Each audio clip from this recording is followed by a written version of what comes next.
रांची में 37 दिनों से आंदोलन कर रहे सहायक पुलिसकर्मियों ने आखिरकार अपना आंदोलन खत्म कर दिया। सरकार से लिखित आश्वासन मिलने के बाद आंदोलन खत्म करने का ऐलान किया। विधायक बंधु तिर्की की पहल के बाद आंदोलन खत्म हुआ है। ये लोग अस्थायी नियुक्ति, समान काम, समान वेतन समेत 8 मांगों को लेकर आंदोलन पर थे। कल से वार्ता हो रही थी, जदोजहद के बाद यस नो के कंडीशन थी, लेकिन इस पर विश्वास और एक दूसरे की भावनाओं को देखते हुए विश्वास का मलहम लगाने का प्रयास किया गया है। और इसके बाद हम लोग का जो 8 सूत्रीय मांग था उस पर यह पूर्ण विश्वास दिया गया, विश्वास में लिया गया कि आप लोग सरकार के अंग है, सरकार के सहयोग करते हैं तो आप और थोड़ा कीजिए और आपका जो जेन्युइन मांग है हम पूरा करेंगे, 100% करेंगे। इनका जो 8 सूत्री जो मांग है, चूँकि वो विधि विभाग से भी रिलेटेड है, फाइनेंस से भी रिलेटेड है और ये कई मामले कैबिनेट में भी लाया जाना चाहिए, कैबिनेट से भी हो सकता है। केवल मांग आपकी पूरी कर लीजिएगा, आश्वासन वाली नहीं। इस बार इसलिए पूरा सहमति पत्र के साथ ही इनका आंदोलन को इसको स्थगित कराया जा रहा है। 60 दिन का टाइम दिया गया है, 60 दिन का समय। पलामू में धान खरीद के नाम पर किसानों के साथ ठगी का मामला सामने आया है, जहां किसानों से वास्तविक रूप में पैक्स के माध्यम से जितनी धान की खरीद की जा रही है, कागज पर धान क्रय और उससे कई गुना ज्यादा बताकर बड़ी रकम खाते में ट्रांसफर की जा रही है। इस घोटाले को लेकर झारखंड हाईकोर्ट में जनहित याचिका फाइल की गई, जिसके बाद डीसी ने सदर एसडीओ को जांच का आदेश दिया है। कम रेट पर किसानों से धान खरीदा जाता है और उनके अकाउंट में जो सरकार का जो नेट निर्धारित है वो पैसा उनके अकाउंट में ट्रांसफ़र किया जाता है और दूसरे दिन वो पैसा निकाल लिया जाता है। तो अब ये सरकार को सोचना है कि किसान को जो पैसा दे रहे हैं वो किसान तक पहुंच रहा है कि नहीं पहुंच रहा है।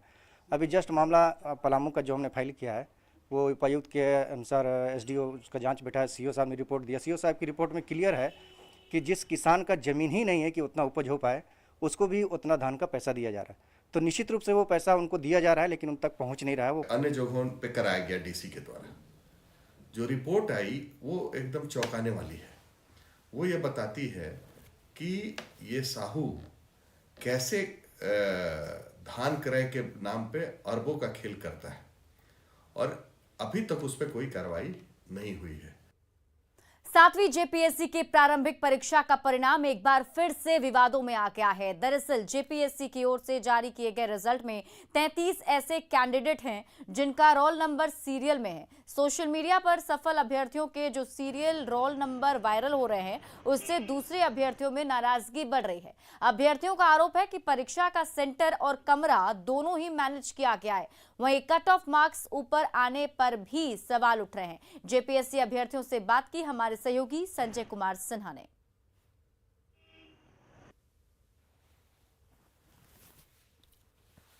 7वीं जेपीएससी की पीटी का परीक्षा फल एक बार फिर विवादों में है।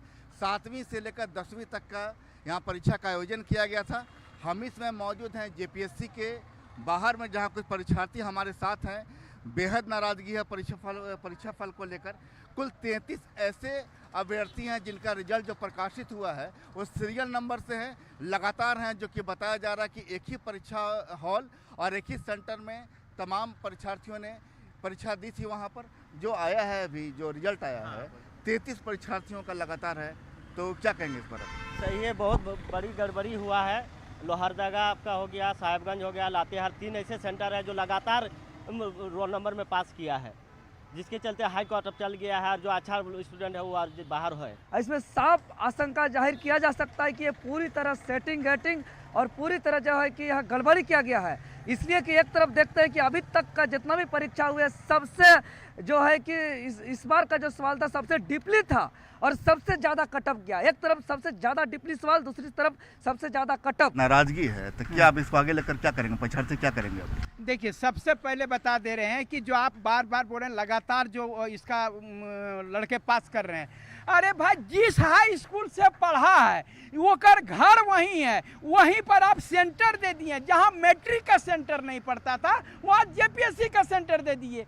अब क्या करेगा? सेटिंग गेटिंग कर लिया, एक रूम से सब पास कर गया। अब ये आप बता रहे हैं कि ये इसमें 106 जेपीएससी में इसे आसान क्वेश्चन था, लेकिन 103 कटअप गया। और ये एक जो क्वेश्चन था बहुत हार्ड था, उसका कटअप 131 गया जनरल का। क्यों? क्वेश्चन पहले मिल गया।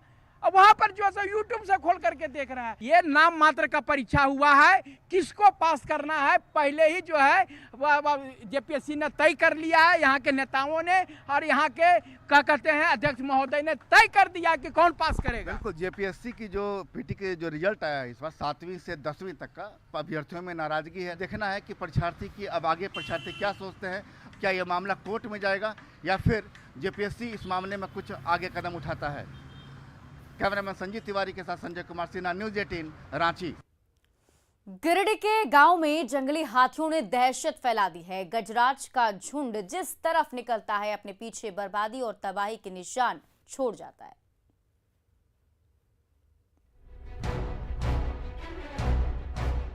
गिरिडीह के गांव और जंगलों में हाथियों की मतवाली टोली उत्पात मचाते हुए घूम रही है। कभी खेतों में खड़ी हरी भरी फसल रौंद डालती है तो कभी गली मोहल्लों में कहर बरपा रही है। मदमस्त गजराज जिस तरफ से गुजर रहे हैं, बर्बादी और तबाही के निशान छोड़े जा रहे हैं। परेशान ग्रामीण एरावत के भारी भरकम पांव से बचने के लिए भागे भागे फिर रहे हैं, तो हाथियों का झुंड हर दिन गांव और खेतों को रौंदने निकल पड़ता है। अब हाथी चलती पर हम कहाँ भागेगा, सो हमको बता दीजिए सरकार। बाल बच्चा लेके कहाँ भागेगा? हमको घर तो तोड़ा हुआ है, फुटा हुआ है, तो कहाँ झोपड़ी कहाँ लेके जाएगा। डुमरी से लेकर पीरटाण और जमुआ से लेकर दमकी जंगल में हाथियों का मूवमेंट लगातार बढ़ता ही जा रहा है। मतवाले गजराज कब किधर का रुख कर लेंगे कोई नहीं जानता। इसलिए हाथियों से बचने के लिए गिरिडीह के ग्रामीण रात भर जागते रहते हैं तो दिन भर गांव की सीमा में पहरेदारी करते हैं, ताकि जैसे ही जंबो के कदम उनके गांव की ओर बढ़ें, वो तमाम ग्रामीणों को समय रहते सावधान कर सकें।